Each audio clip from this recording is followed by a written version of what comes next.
You've been home for a couple of years now, buddy, but you're still fighting the war.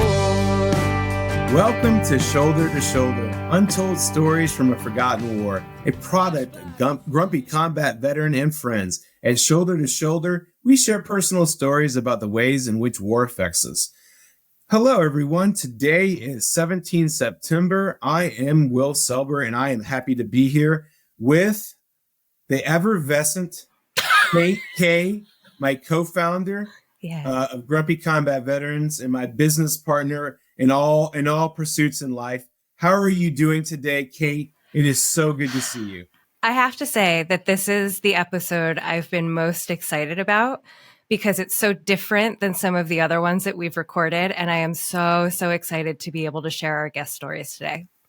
I am too. We're always excited. Me and Kate are always excited to talk to our guests. But This time, maybe a little bit more so because I've always wanted in my life to sit down and have a conversation with a Vietnam tunnel rat. And we'll explain to you what that means in the next 30 minutes. Without further ado, let me quickly introduce Steve and we'll fill in all the blanks as we talk. Steve Williams is a Vietnam combat veteran. He did one tour in Vietnam as a tunnel rat and as a point man inside an infantry unit. He will fill in all the rest throughout this conversation. We're going to learn in this discussion with Steve on his life and his pursuit of trying to help combat veterans and teach them what he learned after the last 30 or 50 years of surviving in America after Vietnam. This is what you're going to learn in this episode. So we are so thankful to have Steve Williams on our show. Steve, how are you doing today? Doing real good. We bumped into each other. God, it feels like it's been is it 5 months ago at Scott Mann's Hero's Journey? That was an amazing program we both met at. Did you enjoy it, Steve? I really did. What did you like the most about it? Well, I think mainly rubbing shoulders with a whole bunch of other people and sharing stories and learning about each other. It was just a real positive program. It was. Kate, I learned so much from Scott's program, like how to tell my story, and Scott and his organization does a great job of teaching veterans how to tell their stories. So let's hear about your story, Steve. And I ask this of everybody who writes a book, everybody. It's the same question. I learned it by listening to some other podcasts, so it's not my own idea. But you have read this. You have written this amazing book with your wife, your lovely wife, who I've had the honor and privilege to meet at Hero's Journey and then in your own home, which I had the pleasure of visiting. It's called 9 Pairs of Boots in Vietnam. Steps to Healing Every Veteran Needs to Know. And as you can tell, I've actually read it. And I just think, Steve, that it is one of the best books that I've ever read. And the one that somebody has written for veterans by constructing it the way you did. So thank you for writing this book, and I'm excited to talk to you about it. Could you tell my audience why you decided to join the war, why you decided to write this book, and a little bit about your story? Okay. First of all, I have to tell you that my wife has wanted me to write for 50 years, and I don't like to write. Some of it has to do with the war itself.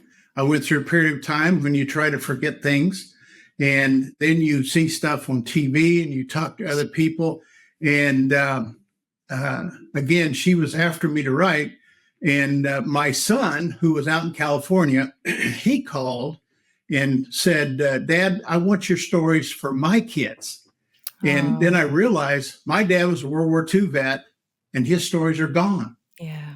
And that's me if I don't do something. And so finally we sat down and started working on it and putting it together. And, I really do see I would say, necessity to record history and also to help people understand, especially civilians that haven't been there. And there's even a saying, if you haven't been there, I've seen the bumper sticker, if you haven't been there, shut up. And that's a little harsh, but on the other hand, many times that's a selfish thing with the vets because they have people telling them stuff and you go, wait a minute, I was there. You don't need to tell me. I need to tell you. And I think the understanding and the necessity of serving in the military is very educational. So that's a lot of why. Yeah. Kate, do you mind if I unpack something and then you can ask a question? No, can I say one quick thing Please, really go right quickly, ahead, Kate. which is how grateful I am, Steve, that you sat down and wrote the book, even if you didn't want to, because I think that our current generation of veterans have so much to learn from Vietnam veterans, especially when it comes to how you deal with combat experience and leaving the service. And so I just wanted to say that as hard as it might have been for you, I think your book is going to have a huge impact, especially on current veterans who really need to feel seen by their peers. So just a comment. I think, let me add to that too, and that is that part of what got me to move on it as well is I'm hearing statistics. They talk about somewhere around 10 or 12% of Americans serve in the military and only 1% serve in combat. And it's like, wow, that's even more clear as to why people don't understand. And, and then I've seen some things and experienced some things that I call myself a witness. I've seen some things that I can't explain. And it's like a wow, I want to share that with others. Let me, if I can, I just want to talk a little bit. And this might be a little bit of a longer episode, and that's just fine. Worth it. Because we try to do 50 minutes, but if this goes an hour and 10, I'm fine with it because you have a lot of wisdom, Steve. And I just want to echo on what Kate said and then just ask a question real quick.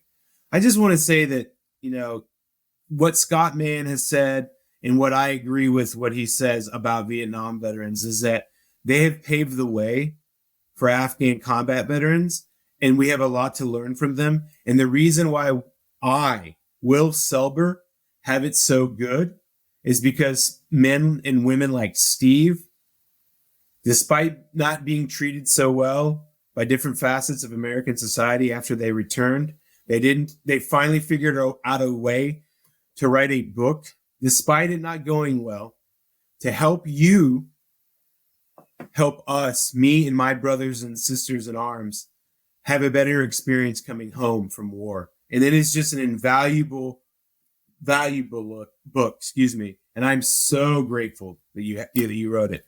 So here's a question. Finally, I apologize. This is a wind up. What made you what is a tunnel rat?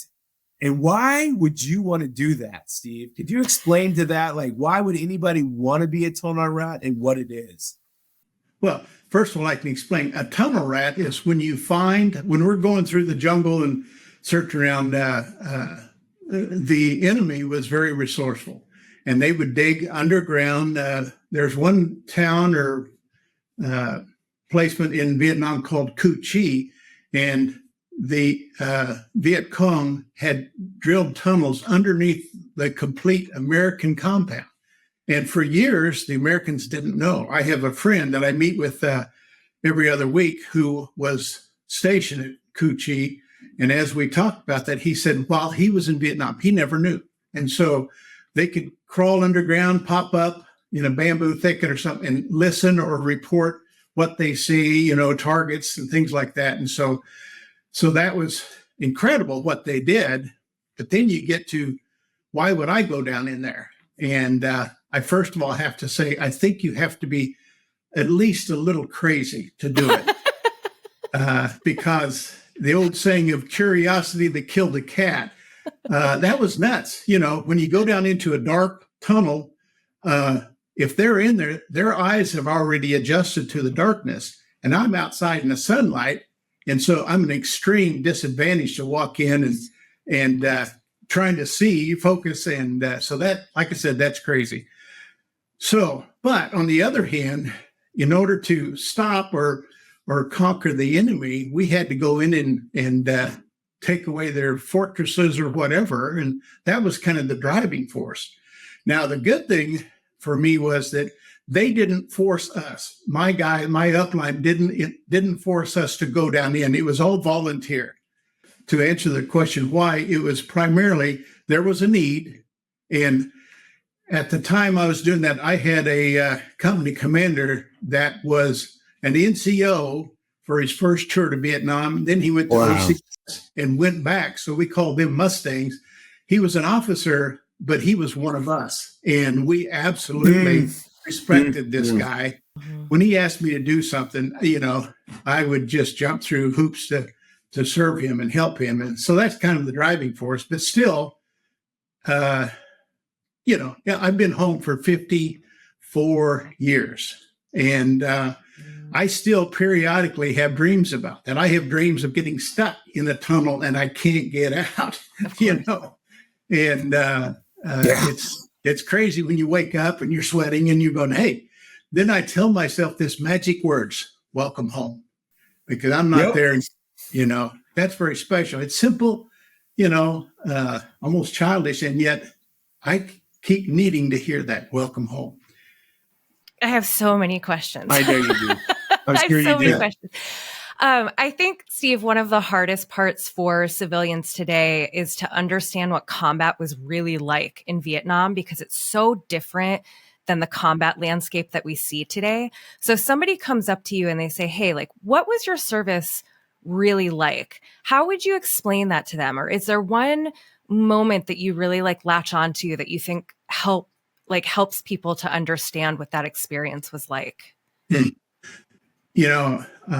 gone through many phases of trying to understand it myself. And I have heard that question quite often. And now I'm at a point now where I have to start off and saying, I will tell you, and you won't understand. If you haven't been there, you can only grab a piece of it. But to understand, these people are trying to kill you, I think about, President Trump got shot at in the ear. And I would imagine that was pretty terrifying because he knows that was close. Mm-hmm. And then to have that done to you over there, many times you could, we worked up close and personal with them, and you could see the whites of their eyes. And it's just, I try to be a nice guy. I like to make people laugh. Why in the world would somebody want to take me out other than the fact that I'm with the opposing team? And so you had to override your fear and get to the point of saying, I've got a job to do. And you can worry about it, cry about it, or whatever you want to do later. But right now, I got a job to do. And I might say this too. My worst fear, and I've shared with my buddies, and I think, Will, you'll grab this too. And that is, my worst fear is that I won't be able to do my job.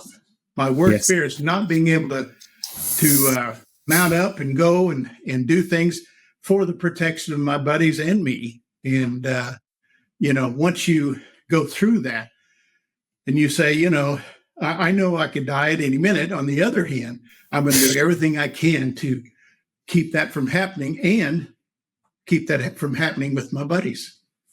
So that was a beautiful answer. Yeah, Steve, I really appreciate it. I want to just kind of go through it and really talk about, accentuate the things that I found to be really meaningful. So I want my audience can understand, because it resonated with me so deeply that I could feel it. And I had to touch my beads that I keep on my lap to ground me, Steve, like Ranger beads do. That's what I use. When I hear something that scares me and it reminds me, or it makes me feel like I was in Afghanistan or Iraq again, I grab my Ranger beads, and now I have them all over me, my Ranger beads that I have as a bracelet, and I touch them, and it reminds me of touching Ranger beads, and it grounds me into thinking it's okay. Because and now you may need to explain what a Ranger bead is. Exactly. So a Ranger bead, Ranger Steve beads, gotcha. Ranger beads are what somebody can use to count when they're marching over long distances. So let's say you have a bead, 15 beads, and you can count every bead that you step is one step or 10 steps. And so you count it 1, 2, 3, 4, 5, 6, 7. I've done 7 steps. 7 steps equals 10 yards. I've walked 700 yards. 1, 2, 3. So what that does is it keeps your mind engaged while you are doing something scary. Focus. And it's a repetitive motion so that I'm scared, but I'm counting and I can see my entire world around me and I can count while I do it because it's scary to do what Steve did. It's scary and it's absolutely terrifying what he did. Let me tell you what tunnel rats did. I can try. I've never fought in a tunnel before. Thank God. I cannot tell you how much the idea, and I've fought in almost every terrain, how much the idea of crawling into a tunnel with a flashlight and a pistol sometimes, not knowing what's in there, crawling in, I can't see as soon as I crawl in. I have to be patient enough and breathe to let my eyes adjust and then move. And then let my eyes adjust, carry my weapon, and then move. You have to be patient. You have to be brave and fearlessly brave and accept your own mortality. And Steve did that early in his deployment. And now he has written a book for everybody else who knows how to do that technique, which is what you would use to survive in combat. He's written about it in his book. And then he's broken it down for every veteran into a way that not only your family can read it normally in the first part, a nice story, but in the end, I'm assuming your wife might have helped you with that, Steve. Maybe I'm wrong, the first part.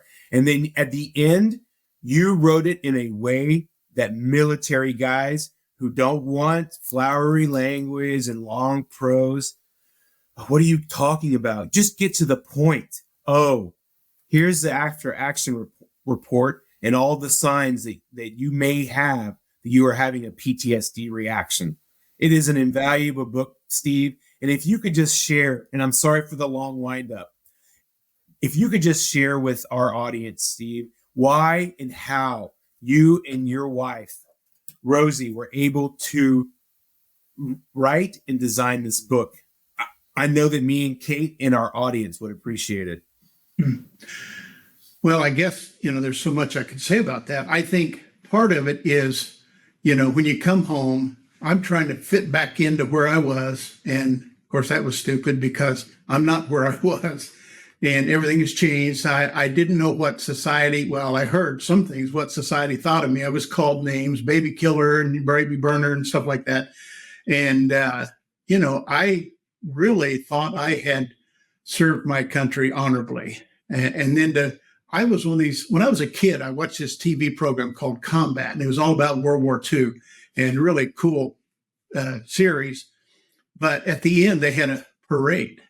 And I honestly expected a parade when we came home, and it never happened, And so then you kind of, especially once you run into things, I started going to Washburn University, and there were active protests going on during my beginning of my college career. And there were things that were going on that I had firsthand knowledge of. And I walked away. I never said a thing because I thought I'd probably have to fight my way out of the situation. And the other thing, I came home. When I came home, I was 21. And I think when I was 22 is when I started going to college, and I felt like I was going to college with a bunch of children. I mean, they may have been a couple of years younger, but there was such a huge difference with us. And so it was difficult to fit in and so forth. And so the first part of it is, you go into hiding. And then I began, it wasn't until about 1982 that I started hearing talk about PTSD, post-traumatic stress disorder. And I also resisted that because I'm together, I've got my parts and all this, and I don't have stinking PTSD. And I've had several people saying, well, maybe you need that. No, I very much resisted it. And then I met with a psychologist at the VA who was, I was just totally impressed with her. Not in the beginning. I thought she was I thought she hated all veterans. The way she was rough on us, but come to find out, she has a heart about this big, and she was trying to help us. And she and I met one-on-one for 6 months. And near the end of that 6 months, we were talking about PTSD, and I tell her I don't have it. And, and then she says, after hearing a lot of my story and what I went through, she said, you can't go through what you went through and not have at least some form of PTSD. And I said, okay, I don't mind the PTS. I just don't like the D. And she says, what are you talking about? I said, the D, the disorder, you're broken, you're screwed up, and I'm functioning, And she said, where are you getting that? And I said, well, on the street, you don't walk up to somebody saying, I've got PTSD, and you see them back off, And she says, we don't care what they think. I said, well, if you're applying for a job, they care. And, that's exactly right. Yeah. And so, but she said, you've adjusted. And I got things going on, but she said, you've adjusted in a positive way. And she said, that's what we want for all of our vets. Yeah. To do that. And so that maybe is a precursor to getting me to the point where, I think we need to write a book, because I've grown mentally, I've grown physically, and I've grown spiritually. And I think all of those things are necessary for healing, if you may. And all veterans don't necessarily know that. So there's another reason why I wrote the book. Well, there's so much. That was so meaningful. All of the things that you said in there. Before I unpack it all, some of the notes that I took, Kate, do you have any follow-up questions for Steve? I do. I think it's really hard for civilians these days to understand what the experience was like for a Vietnam veteran coming home. Yeah. Because these days we say, oh, veterans, we put them on a pedestal. We treat them so great. We idolize them. But when you came home, you didn't get that experience. You came back from having your life at risk every second of every day to a country that wasn't particularly grateful for your sacrifice. And I'm wondering if you ever had a moment where you regretted your military service. Well, something you said in the very beginning, talking about why did you join and stuff, has a lot to do with that question, in that, why did I join the military? Mm-hmm. Well, I didn't. I got drafted. Okay. And so now you still register for the draft, but draft's not going on. But it wasn't my choice. It was the government's choice. And, I was a young guy that I believed in prayer and all this kind of stuff. And so I prayed I wouldn't get drafted, because I like to help people, and I want to serve people, maybe help people grow, even grow spiritually. And so I get drafted. Okay, well, then I prayed that I wouldn't get infantry, because, a guy could get hurt doing that, and I grew up with construction. I drove heavy equipment, knew all about, I would have been perfect for the Corps of Engineers, because they wouldn't have had to train me a whole lot. I knew a lot of that stuff, had a chauffeur's license, and, but I got papers for Fort Ord, California for advanced infantry training. So then I'm going, okay, well, I don't want to go to Vietnam. So I prayed that I wouldn't get orders for Vietnam. And at the end of AIT, I got orders for Vietnam. I'm going, what in the world's going on? And of course, now as I look back, I see, especially with my work with Point Man Ministries and stuff, I see that as on-the-job training. I know, and I know Will knows that many vets, if you haven't been there, they won't talk to you. And I can talk to guys. I do have to share a short story with you. We work with the PTSD program at the VA, and we've been doing that for a number of years. And we had a guy come, and he was real down. He was just real sour. And first time he was there, we have a home cooked meal, and then we share and we talk, and we kind of avoid war stories and stuff, but we're trying to be the encouragement and, whatever. Anyway, this guy, somehow he locked onto me, and we're talking, and he said, I had to go through this, and I'm just so terrible. And describing all this terrible time in the military. And I said, yeah, I understand. He goes, no, you can't understand, because I had to do this and this and this and this. I said, yeah, I understand. No. And he got angry. No, you can't understand because I had, so I let him talk. And he talked for probably good almost 20 minutes, all of it about his terrible stuff. And then as he slowed down, he said, oh, looking around, we have some literature and stuff. And well, what is Point Man Ministries? And I said, well, it's a Christian organization for vets by vets. He goes, oh, are you a vet? I said, yeah, I'm a vet. And he said, well, what did you do?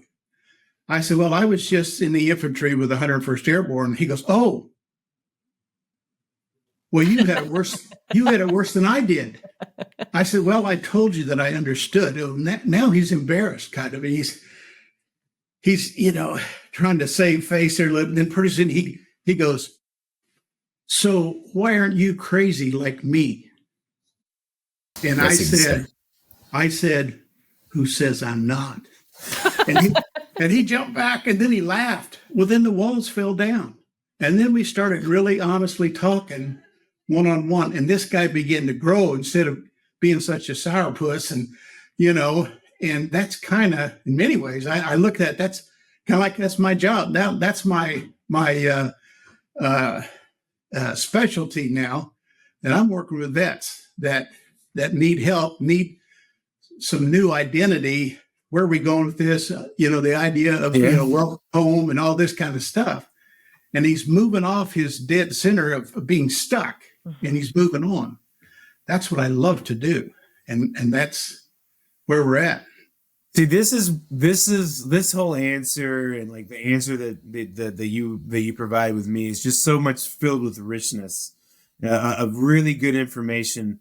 And I really encourage our listeners, like, if you didn't get all of that, go back, rewind it, and listen to it again, because it's full of information that every veteran, I don't care if you never served in a war zone, right? I don't care if you did support operations from home and that you were doing like any type of surveillance, any type of any type of predator operations, please edit that out. Any type of that type of stuff at home, you will need that type of information to support your service member who is conducting operations at home.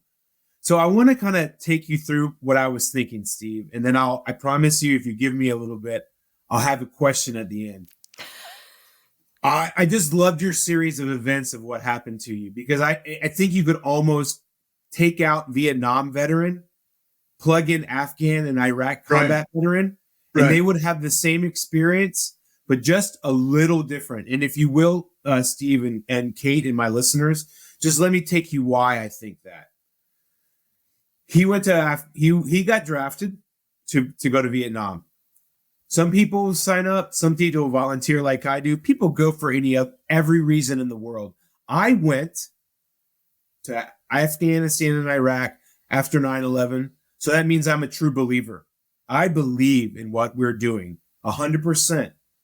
I volunteered. So that means that I have made my peace with that I might die, because I know that if I do this, I might die. I'll take you through my thought process. Then he went to the front lines. You never know when you're going to go to the front lines. You don't know. You might be the guy but I'm just a personnelist. Yeah, you're a personnelist. Now we need to go from this FOB, which is a base, a forward operating base, down to another forward operating base. And we need somebody to drive, and we're all out of drivers. Get in the vehicle, turn on the car, put it in drive, and go. And if I tell you that as a superior officer, you will get in that car and you will drive. Yeah. Yes, that is a lawful order by a superior officer. And it doesn't matter if you're not trained. I just trained you. Put it in drive and follow the person in front of you and hit the brake. Don't tell me you don't know how to. I just gave you the on-the-job training. And then you talked about prayer, right? I prayed all the time. All the time. I prayed when I was in combat, Steve, like constantly with my Ranger beads. And you know what I used to say, Steve, when I was doing that? Just make it quick. That's all I wanted. I just wanted it to be quick. And I would just tell that to myself. It can be quick. I'm almost there. A little while longer. Repetitive motions and repetitive messages is what those Ranger beats are for.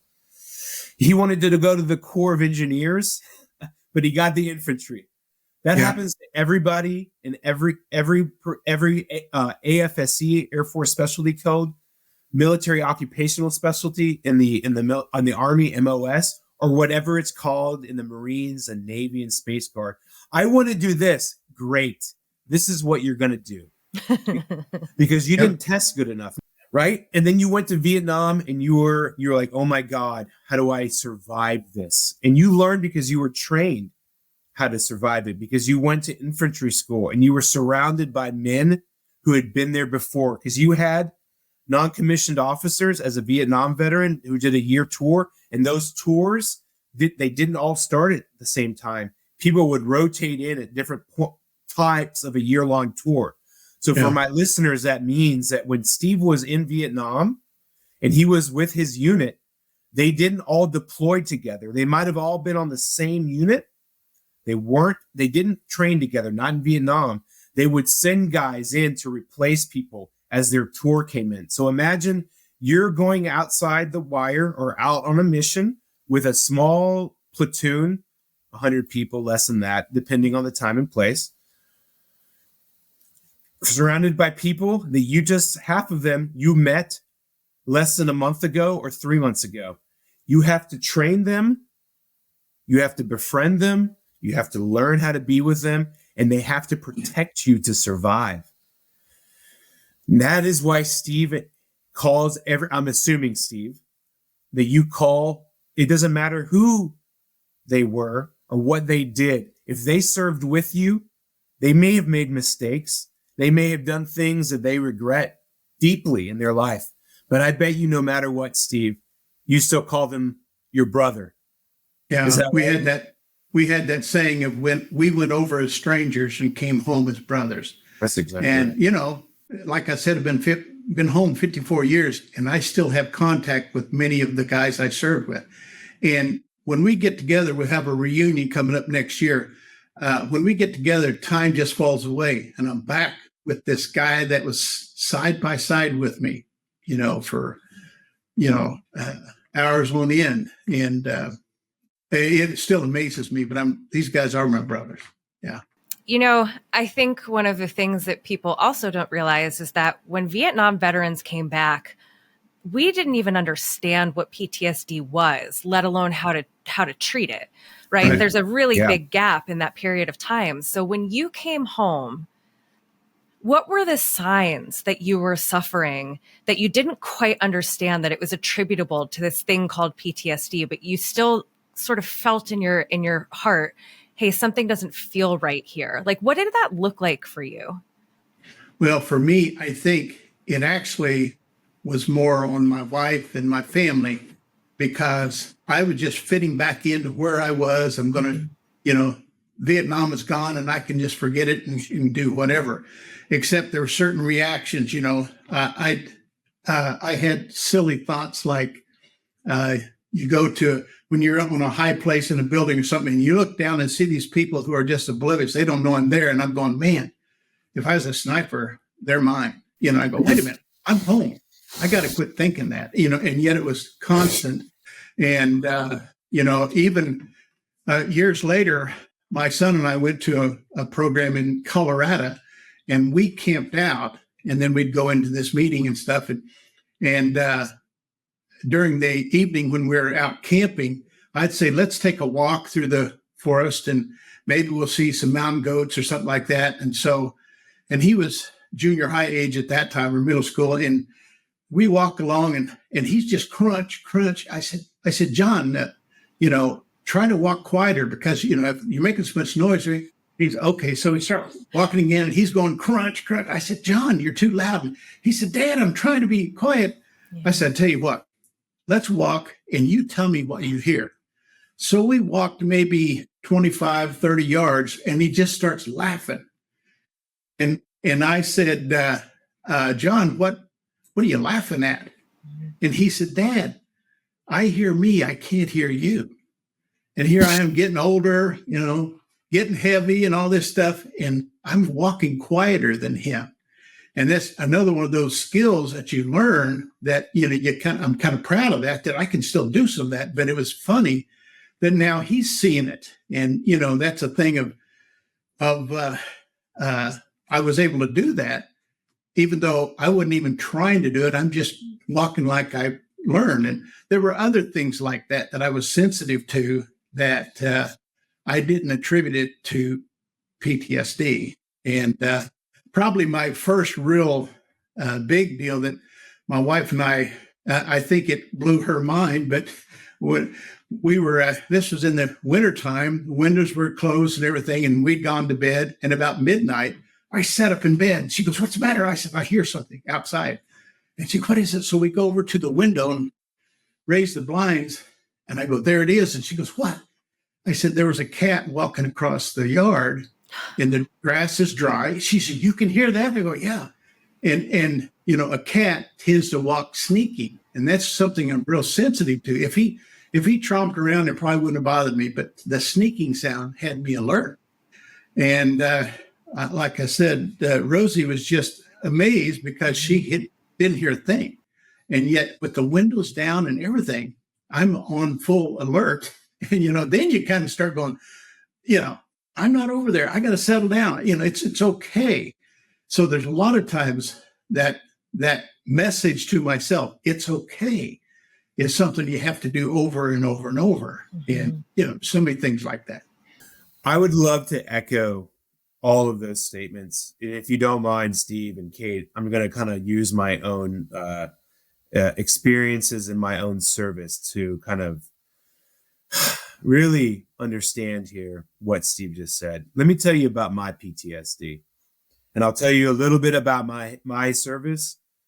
I'm just going to try to explain my service so you understand it. And I want you to understand that when I explain my service, I'm not bragging about it. I'm just trying to tell you what I did in the military. Because it's hard for me to talk to people about the military because I don't want you to think I'm bragging. I just want you to know who I served with and what I did. Because that way you know what I'm capable of. And you're not scared of me. Because the last thing that I want anyone in the world, I don't know if you feel this way, Steve, is for people to be scared of me. Because right. I know I'm not scary, but sometimes I do scary things. So let me tell you what I do, Steve. I am a former trained intelligence officer. I won't get into what that means, but people can use their imagination. I am a retired intelligence officer. I am a retired or a former Special Forces enabler, meaning that I served alongside remote Special Forces teams, operational detachment alphas in remote parts of Afghanistan to train indigenous personnel to conduct counterinsurgency operations, which means hunting insurgents, how they can go after insurgents. I help train people to be counterinsurgents. So that gives me very different skill sets, and all of them are diverse. The way that I act, I didn't realize that the reason why I do the things I do, Steve, and that if people don't let me do these things, I get nervous and my PTSD goes. I need to work out, and I have to work out. I have to work out like I fight. So I have to go into CrossFit gyms and bring all my gear in and run around with all stuff that I know how to use. And I have to show people, hey, I'm going to wear this stuff here. It's kind of like gear so I can jump up and grab things. And I know for you, when I do that, it's scary for you. But I want to tell you that I'm doing it so I can feel better. I do that also, Steve, when I'm driving around. I love to drive, Steve.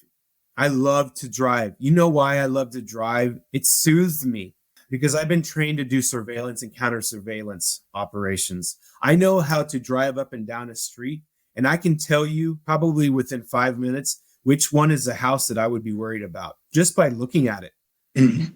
And if I know what house that I should be scared of, then I can figure out a way to set up people around that house to investigate it. Mm-hmm. My mind has already moved to that point by the time that we're talking about it. That is called combat instinct. So if somebody comes by me and I think they're watching me, and I have my sunglasses on, Steve, I take off my sunglasses, grab my notepad, and I can write down your license plate number. And that protects me, because when I was in the most dangerous situations that I've ever encountered in my life, that's what I used to survive. And so now that I am in what I perceive, Steve, as the most dangerous moment of my new life as a civilian, these people that I live around who seem harmless, they scare me. They scare me. And to survive with all these people that I don't want to scare, because I'm scared to scare you, I'm going to do surveillance so I get to know you, so I understand you and your society and everything about you. I can't help that, Steve. That's just who I am. But it scares people that notice that I'm doing that. But now I know, at least I know, and I figured it out, Steve, last week. I figured out why I'm so anxious and why I'm doing this over and over again. I want to go outside. I want to go for a drive. I want to go outside. I want to go for a drive. Just let me go outside. And when I get outside, I feel better.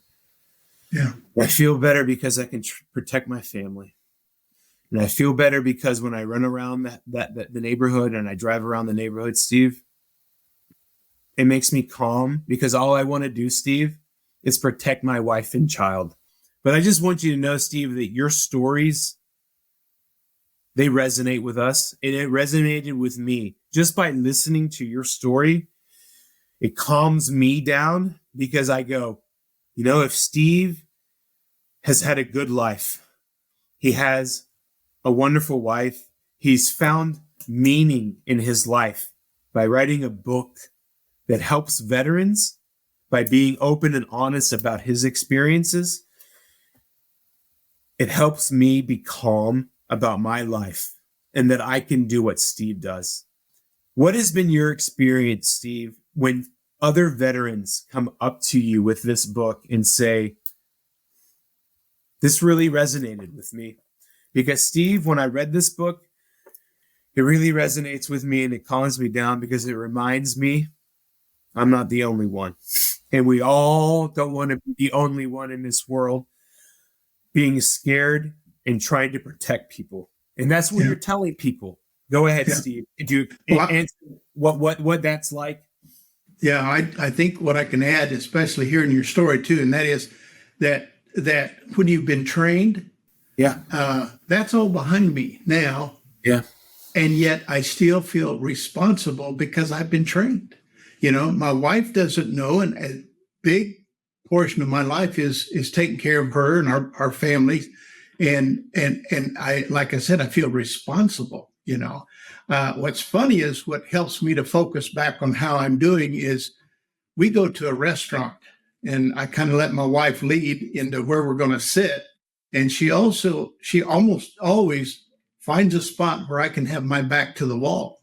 And I find a lot of other veterans, same thing. Say they don't want to be open to the areas because, somebody could, put a bolt in your back. And then you go, wait, I'm home. I'm in Topeka, which is a pretty nice place. Although then you watch the news, all the crazy stuff going on, all the shootings and so forth. And those of us that have been trained have an advantage. We know what to look for, or sensitive to this or that. And then we look at people who aren't and say, man, we've got to make them aware or help them. You don't want to make people paranoid and worried to live, and yet that is an issue. On the other hand, I've also got to look at stuff and say, I know of times when I should be dead. I had a guy, one of the stories I wrote, where the guy 15 feet away shot at me 3 times with an AK. And like my squad leader said to me, how do you miss a target this big, that close? So for me, that's another thing I talk to myself and say, I'm not always in charge. And, I have a very strong faith. I believe that God's in charge. And, I know I could walk out of here and drop dead. I had a friend over the weekend who had a massive heart attack, and he didn't die, but they said it was a widowmaker and he should have. And they put in 4 stents. So, I'm aware of all of this stuff, but in the same time, we need to be encouraging one another and say, how can we move in this life and be encouraging people, being protecting people, and also getting people to relax. And, we've got to do it and even self-talk as well.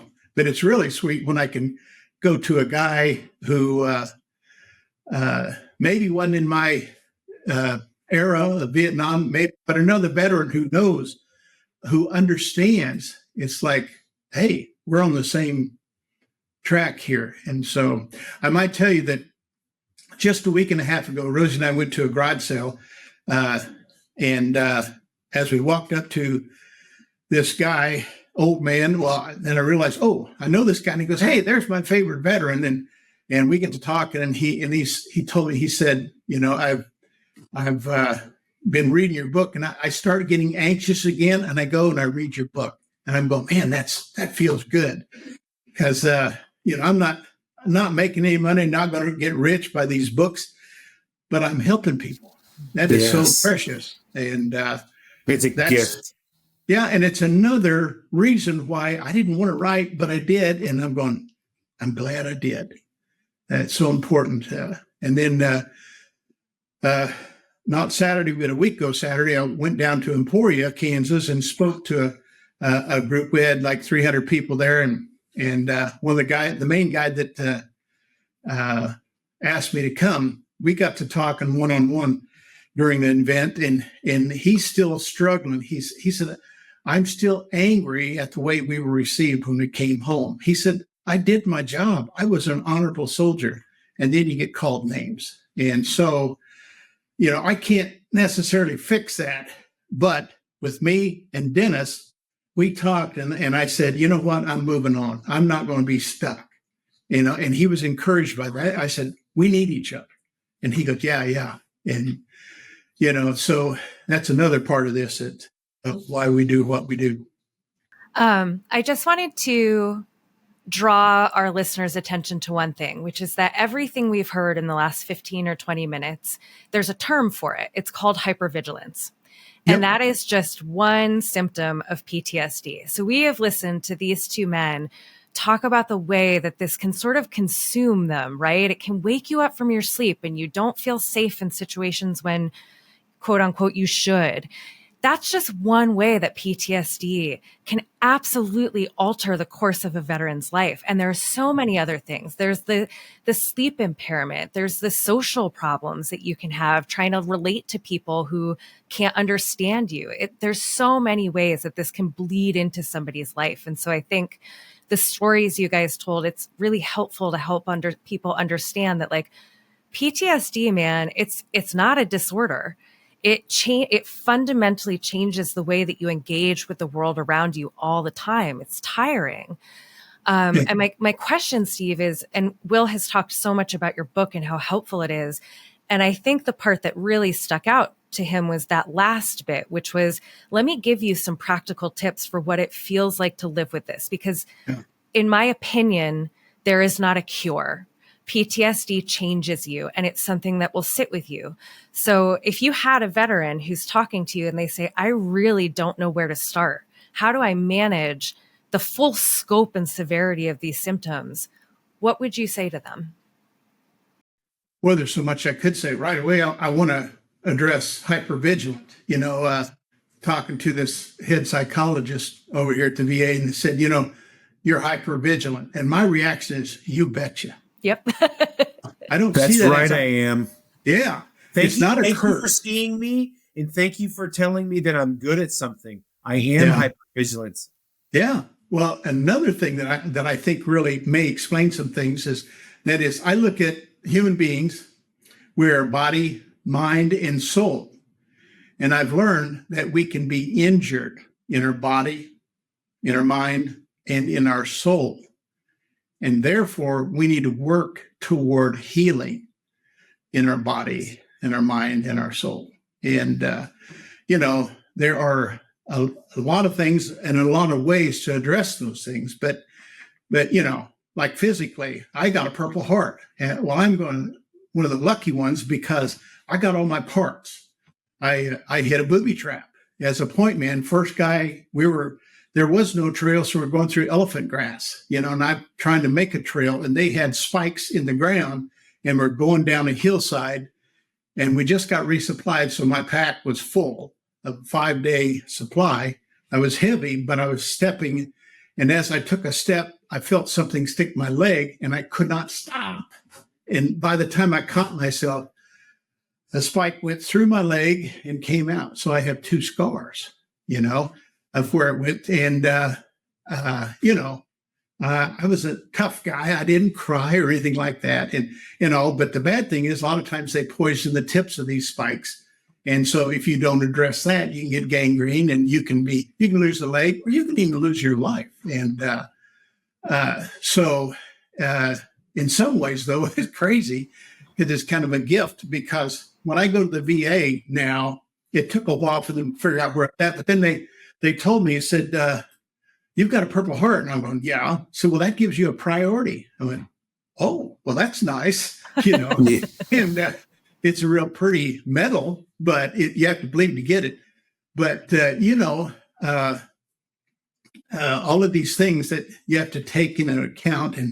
And like I said, I have a friend who lost both legs from the knees down and this much of his left arm, and he lost an eye in what he was driving.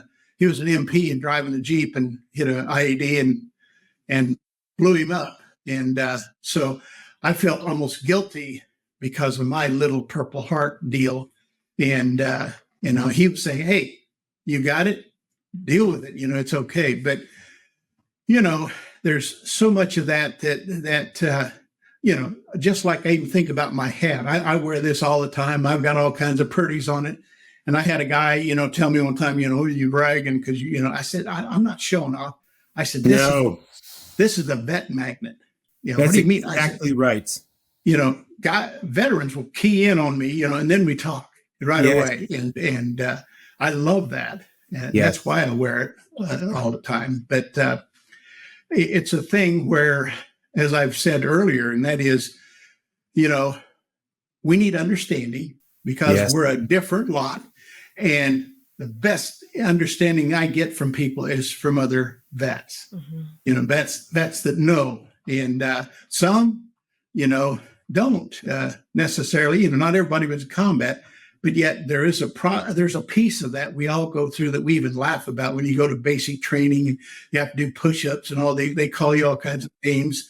And yet there's kind of a toughening up to say, I can deal with it. And so that's one of those things. But again, you come back to the body, mind, and soul, there are special things you need to do. One of the things that I have a problem with, I go to the VA and they do all kinds of stuff to treat your body and get you all fixed up there and evaluate you. And then there's the mental process of your mind and making sure you're on track. And sometimes you get locked on an area that you gotta back away, especially saying, hey, you're home now, and other things like that. Well, then the spiritual side of us, our soul, oftentimes the VA go, well, yeah, they see that we can be injured in our soul. They call it soul wounds. Yes. And yet they go, separation of church and state. And they go, wait a minute. If that's an issue, we need to deal with it. It's one of the good things about us working point men is that now they welcome us because they say, we've got to be real careful, but we're not paid by the VA and all this stuff. So they let us talk to the patients and stuff. And we've got a lot of mileage out of that by showing the guys, and even like the book as well, you can address that. And we definitely need healing in all those areas.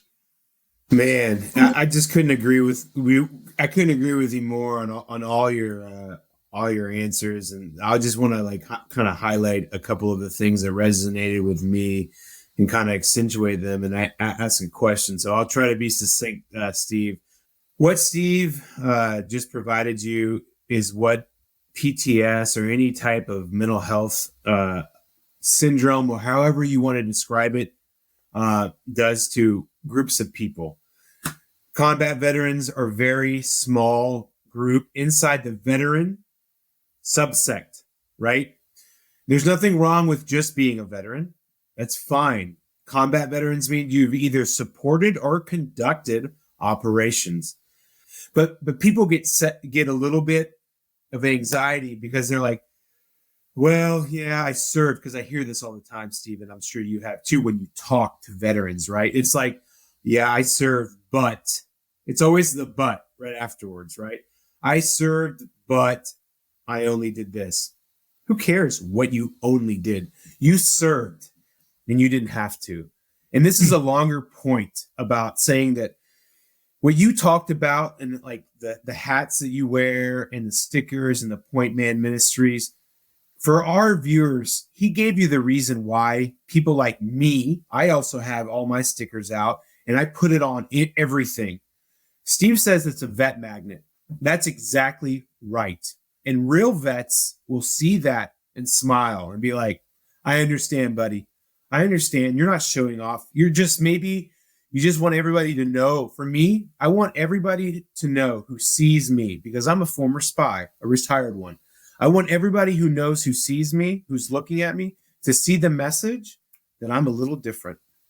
That's why I wear it, Steve. Not only to attract people that will be like me and like understand me, but also as a message to other people who see me and be like, and are like, why is he acting like that? Is it a little strange?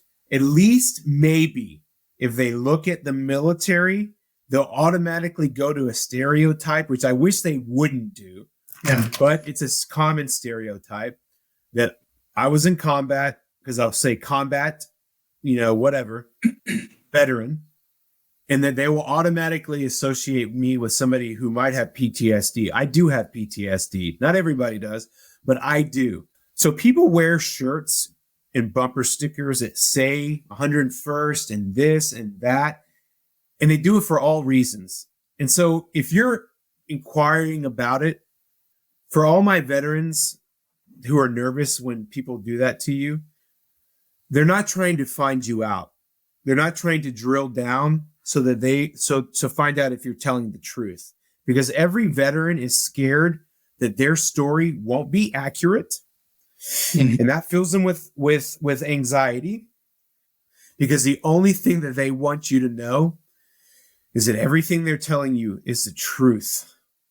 That's why they get scared to tell stories, because when you tell stories, you're not as precise with your language. You're trying to get a bigger message out. Because me and you, Steve, it's just not one event. And with one event, only one thing happened to you, right? Me and you, Steve. If me and you were just going to talk about the first time we got shot at, if I asked you that question, I bet you could give me every single detail about the first time you got shot at. But when you talk about something that's broad about your service, and you're like, tell me about your service. Tell me how long you've served, right? And I say 1,500 days. And is it really 1,500 days? No, but I want to communicate to you in a precise manner that you can remember. So I'll say, I served 1,500 days. I fought alongside with commandos. I've done this with like spies. I've done all sorts of stuff with special forces and European and all this, and that.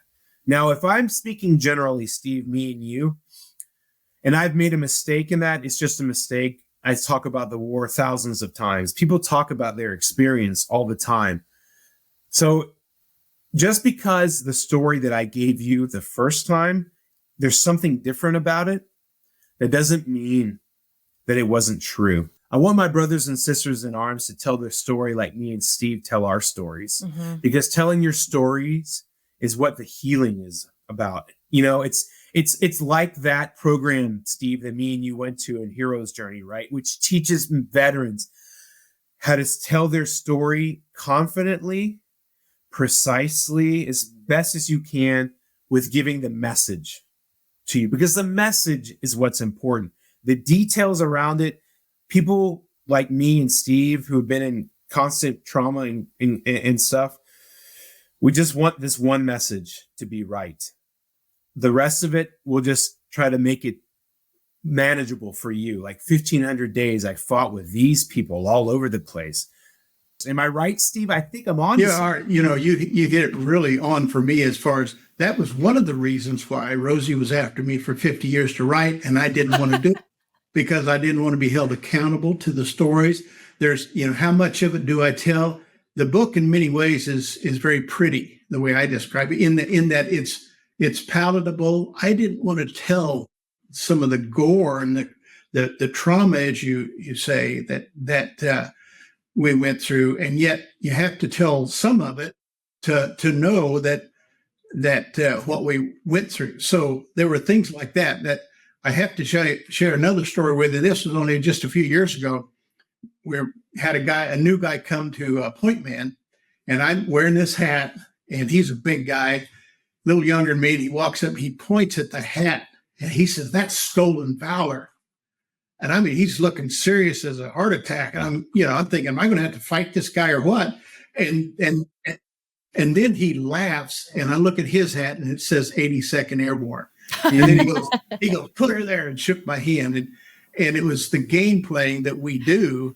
But yet, on the other hand, I didn't know if he was serious or not, and I've already been to war. I don't want to fight anymore. And this looked like a challenge. He ended up being a brother. I mean, because he understood and all that, but it was fascinating that you see this go on. And so again, and that's where when I spoke in Emporia a week ago, I was telling the guys, I told the same thing I told you guys, that my dad, World War II vet, his stories are gone. I said, that's me if I didn't do something. And then I pointed at the crowd and I said, that's you if you don't write some of this down. Your family, people don't know what you went through, what you sacrificed for this country. And so it's so important. I know that every time we have a vet die, we lose so many stories that we need to hear, that the people that never go need to hear, because there are so many of our buddies that really were, I'm real careful about hero stuff, but there are guys that serve with that fit that category, heroes, and yet we don't want to tell it, we don't call it, we're just buddies, but we went through some stuff that was pretty incredible, and I think it needs to be recorded. Steve, I just think that, like, when you talked about heroes and you didn't want to be called a hero and how nervous you are about that. Yeah. I feel it too. And I have a theory on why. And just tell me if I'm right. And then Kate, please take over. I'm talking too much, as I usually do. Heroic, hero's journey, all this type of stuff. The reason why combat veterans don't like to be called heroes, because everybody in your mind, when you call me a hero, you automatically think that I'm perfect, that I have never done anything wrong. No, that you have me all wrong. I've done wrong things and bad things because I've been in combat. So don't call me a hero, please. I just did what I did to survive. That's why I don't want you to call me a hero. Now, if you want to talk to a veteran and give him a compliment that doesn't make my anxiety feel bad, because that's what I feel when somebody says I'm a hero. I say, hey, man, don't you tell me that, because I am flawed. This is what you should say to a veteran. Oh, my God, that was the most heroic story or heroic action I've ever heard in my life. Because then they can just take a little bit of a compliment, Steve, about the story that they just heard. Because you're giving the story the compliment and not you. And so maybe they can take that compliment and hold on to it. Am I wrong, Steve? That's my theory. Yeah. You think there's merit to it? Then Kate, please jump in and tell me to shut up. Go ahead, Steve. Yeah, I think that nails it. So that's really good. So I'm not completely off base. Yeah. And when I go to a reunion, we get guys get together. Although we have admiration for each other, we're still brothers. And we know that, we were out in the jungle for a month and we stunk, and all of this stuff. And we knew that we were just humans and we were trying to do the job. And our big goal was to get home, and just that simple. Nobody was trying to be a hero. So, yeah. And if we did have somebody that's trying to, whatever, we tell them to shut up and sit down. You're going to get us killed. That's exactly right. Yeah. You can identify the people who want to be heroes. Sorry, go ahead. Yeah. Kate, I interrupted again. I'll start doing. Well, I know. I wondered. Kate said she had some questions, so I'd love to. I do. I've got two more, and you sort of touched upon this one a couple of minutes ago. But one of the things I have heard from a lot of veterans is that they don't like to hear "thank you for your service." And I, in my 10 years of working with veterans, have never found something that will make them feel better, like some way of acknowledging what they went through without making them feel uncomfortable. So, Steve, what would you prefer to hear from people that makes you feel still acknowledged for your service, but not uncomfortable? Well, it's funny. I get told that a lot, and I wrestle with it. And yet I also, and I think we'll probably get this too, and that is, you thank me for my service and you have no idea what I did. Right. So you really know what you're saying. On the other hand, a few years ago, I saw a World War II vet wearing a World War II hat, and we were at a restaurant somewhere, and I said, "Hey, thank you for your service." And he stopped, he faced me. He said, "You were worth it." Oh. And I went, "Oh, I love that." And that's kind of my way out, because even though it's kind of awkward, thank you for your service, I can come back with "you were worth it." That's why we served. Yeah. You go over, okay, I don't want to go to war. On the other hand, I'm here and I'm going to do this because I was told that we were needed to stop the spread of communism and all this kind of stuff. And I did it for the people. I love that. I love that comment. And I've had the same response that you did, Kate, many times when the people go, "Oh, in some ways that helps to say it was a very unselfish thing to go serve because you were worth it, and that's how I deal with it. In many ways, there's a lot of things you can say, and I'm going, well, you don't really know what you're talking about. On the other hand, I understand when people don't know, I need to be humble enough to say, "You're trying your best. Okay, that's good. I appreciate it." Yeah, but also thank you, Steve, because I have never in my 10 years of working with veterans found the right thing to say. And I think that helps me narrow it a little bit, because you're right. I'll never be able to understand what you went through. I can listen, I can read the books, and I can read the cases, but it's never going to be that understanding in my heart. Sure. But I think what I mean when I had said that historically is more, thank you for your willingness to sacrifice for me. I think that's more what I'm trying to get at. So thank you for the guidance. I really appreciate it. My last question. Oh, I'm sorry, Steve. Did you? I'm just going to say, even that, I feel I wrestle with, because I wasn't willing. I mean, when I said I got drafted, I'm going, I didn't volunteer, and I admire my buddies that did, but I'm a chicken. I don't like to fight. And, I learned things. I, can do things with my hands that, could have been ugly, but okay. Then I find, okay, I'm here. So I'm going to do the best I can, because I want to get home and I want to get my buddies home, and in some ways that doesn't sound real heroic or, macho. And yet you had to get to that mode of, I'm going to do my job, and I'm doing it because my country wanted me to do it. And so that's kind of the other thing I wrestle with. And then the other, I wanted to say too, when people are coming at me, I know they're naive in many ways. They don't understand. I worked with a lady that her dad was World War II vet, and she was asking me, why is it that the Vietnam vets got this PTSD and World War II vets didn't?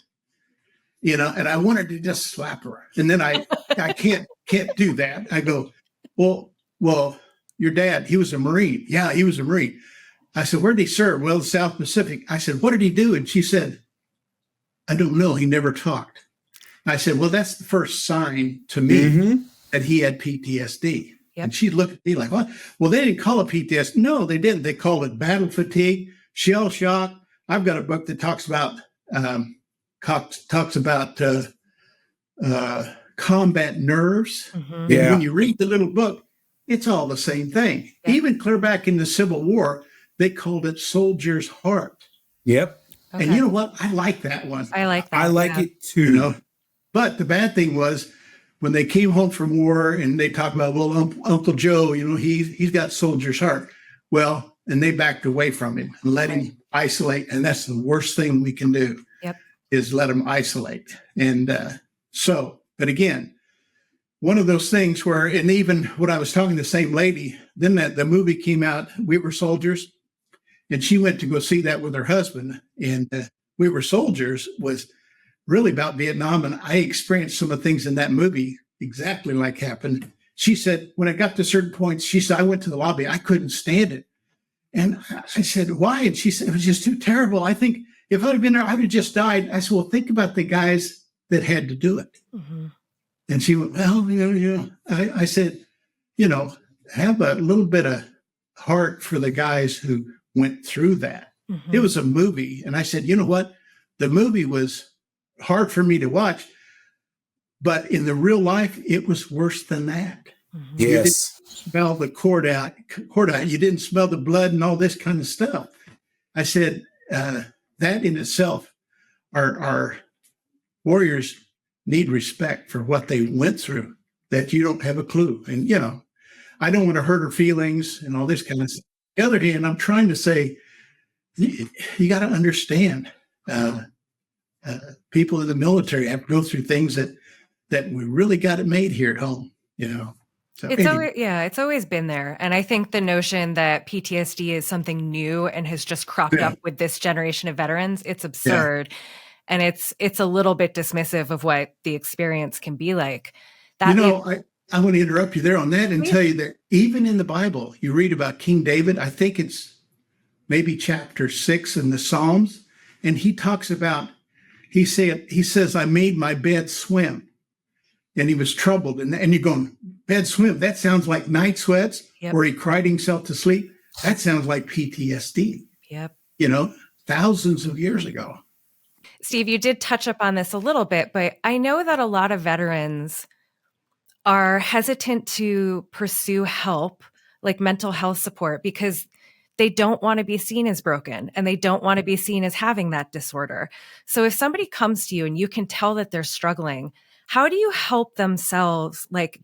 How do you help them give themselves permission to seek help and to not feel that sort of weight of judgment with it? My approach to these guys is I want to use the we conversation. Okay. It's not you and you're screwed up and you're, you know, hey, you're among friends, you're among people just like you. And I do know, especially when I was young coming home, I'm a pretty tough guy, I thought. I work construction, I can do stuff. And there's another issue about saying, you know, I need help, because certain jobs you had, if you said, I've got PTSD, you may lose your job. You know, there's still things going on today, things about that you got to be careful with what you share and say, because number one, there's misunderstanding. And number two, well, maybe you're a threat to us, so we need to put you away or something, you know. Mm-hmm.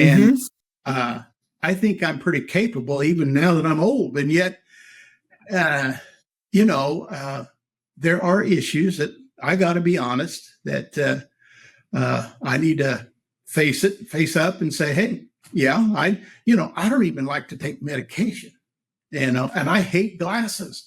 I had perfect vision in Vietnam, and yet somewhere along the line, I've got to humble myself and say, you know what, I need help.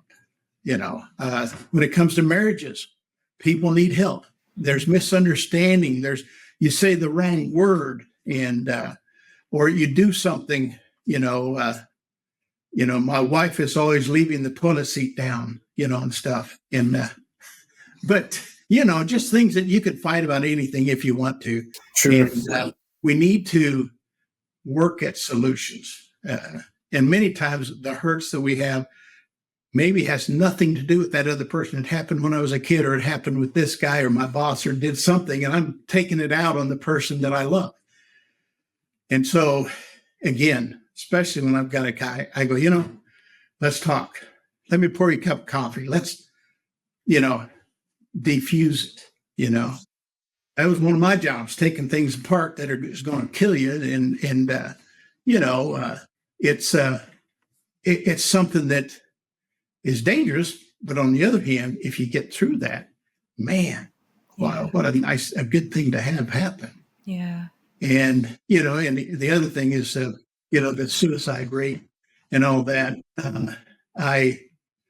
That drives me crazy because I've had people that I've helped, you know, and a number of people. On the other hand, this is probably, I don't remember, 4 years ago, we had a guy go through the PTSD program and he was just gung ho and really excited and so forth. And he graduated from the program. He went home to Kansas City. And then one morning, I got a text from him and he says, it's all been a lie. I've been a fake and all this kind of stuff. And I said, Scott, what's going on?